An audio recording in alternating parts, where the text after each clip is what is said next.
Cavendish tobacco is primarily made from the lower leaves of Virginia cultivars because of their high sugar content. Other types of tobacco can be used, but it is those sugars, plural, that caramelize to a darker color during the process. This is accomplished by steaming. Commercially, the leaves are placed inside pressurized, rotating steamer drums. But here, I will use a large steamer pot on the kitchen stove for 5 hours this time and turn the leaves twice. Here is a finished product. The last batch I did several days ago. It's hard for you to see, I know. It's not black, it's dark brown. It was in the steamer for 6 hours. Even though it's difficult to assess at this young stage, it seems good. It smells kind of chocolatey. But I'm going to reduce the time in the steamer by an hour this time and process it for 5 hours, turning it twice. Now, this may be different with your tobacco, but with mine, I found that too long in the steamer kind of cooks the life out of it. It doesn't have to be black. In fact, many high-grade Cavendish tobaccos are not black and are not made from Virginia types. Last year, I experimented with Cavendishing in sealed mason jars in a pressure cooker for 4 to 6 hours. The technique was easy, and it worked. And perhaps I will try that again for shorter time periods. Somehow, though, the open steaming batches produce the best tasting Cavendishes for me so far. My intention here is to produce Cavendishes I can use for a blending component to soften and mellow the blends. Also, raw Cavendish tobacco is like a sponge for flavoring or topping components. Raw Cavendish, like this, is dry and will readily absorb sugar, honey, maple, cherry, etc. But we will cover that in another video. Natural toppings. Let's get to work, shall we? I put this setup together. Seems to work pretty well. Now, I've been accused of hoarding stainless steel.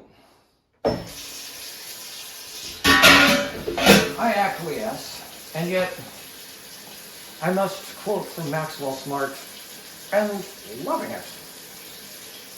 If she continues to complain, I will be forced to quote from the prophet himself, Al Bundy. No, ma'am. So this little setup I put together out of scrap parts works pretty well. I'll put this top on it, like this. I had to replace the water. I had to add more water to this twice during the process. So I'm going to put plenty in this time. And it almost boiled out. I can't really see it. So I'm going to put the tobacco on top of here and put the lid on and put it on the stove.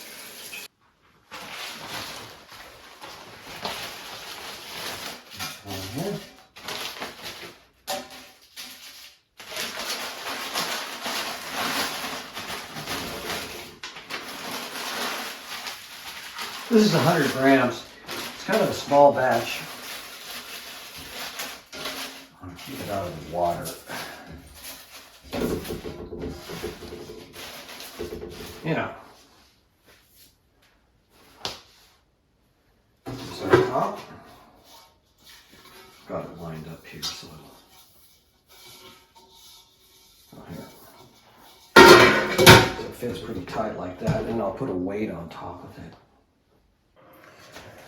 There it is, and I will use the 2 spatulas to turn the tobacco twice, which is kind of messy.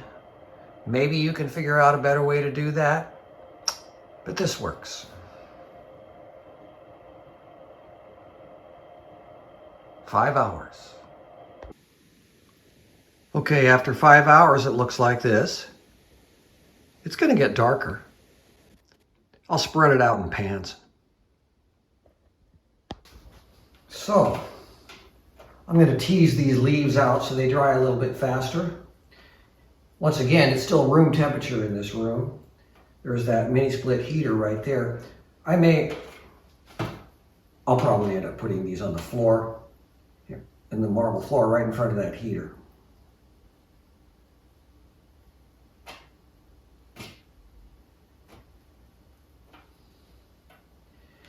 You wouldn't want it to mold.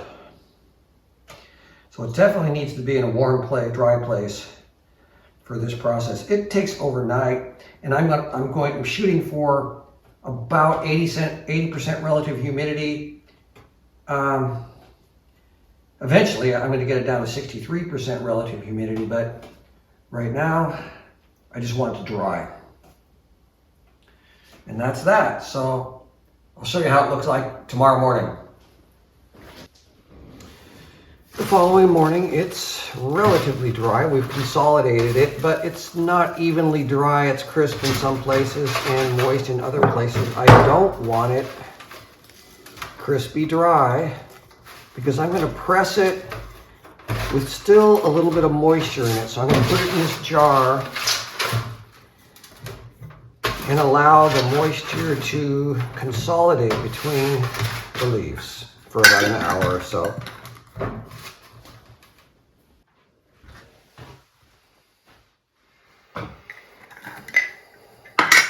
I put a hygrometer in here to check the humidity. I'm looking for, I don't know, I'm not really sure. I'm looking for about 85% relative humidity. I got the tip from, this is a little hygrometer that kind of works. It's a bit fussy, but I got the tip from Logan, the gentleman piper off of YouTube, that the Cavendish should be pressed when it's a little bit wet. How wet? I don't know. I don't want it so wet that the juice squeezes out. So you can see, if you don't have a hygrometer, you can see it's kind of moist.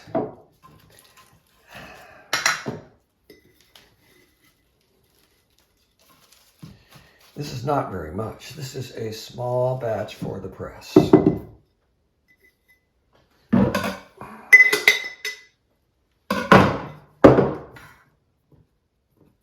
Don't want any squash seeds in there. I don't think that would smoke very well. So I'm going to equalize this into the press. I got the parchment paper on here just for fun.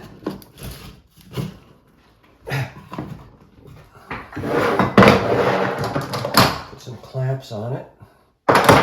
I don't need a follower.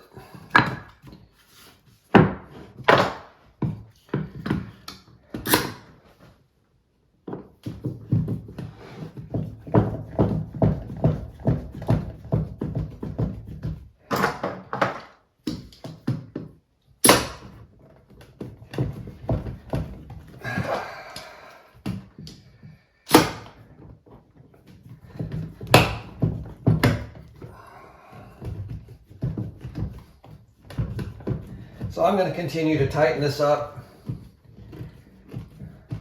And I'll probably leave this press on here for 24 hours. Usually, if I press topping, I'm leaving it on there for maybe up to 5 days, but this can be on the press for 24 hours, and I'll show you what it looks like when I take it out of the press.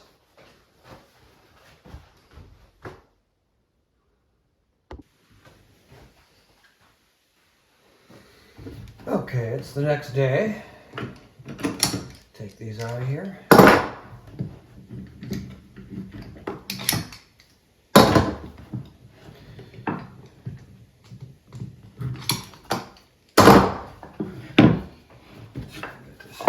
That.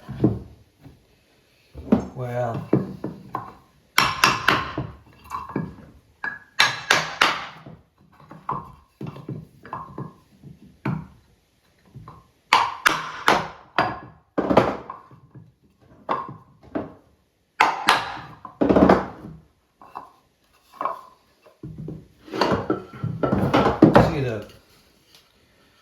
It has a raised plug here. So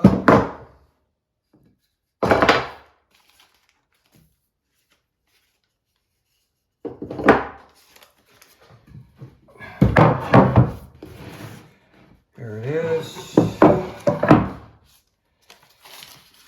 Boy, that's a thin cake. It's only a 100-gram batch. But let's slice it into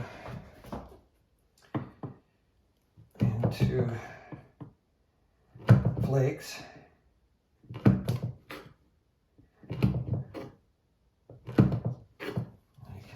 can't see me doing it. It doesn't really matter. But so you can see now it's fairly dark. It's moist. I'll let these dry out. I'll slice them as thin as I can. I'm not going to make you watch me do the whole thing.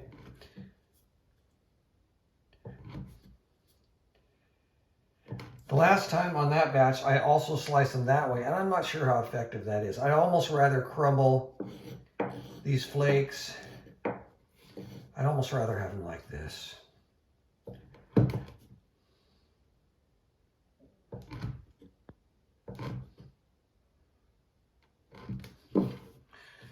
So that's that.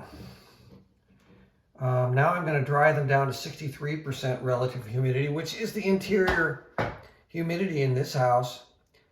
So that's convenient. And that's that. It smells pretty good. We'll see what it tastes like.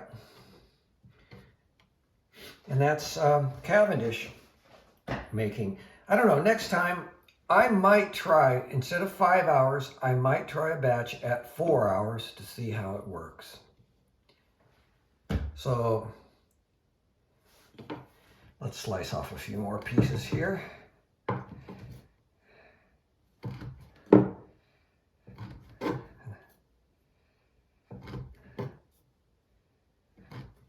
Yeah, they're pretty wet.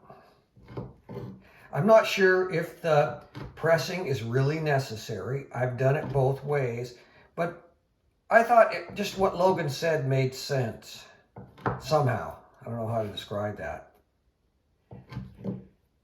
And I also have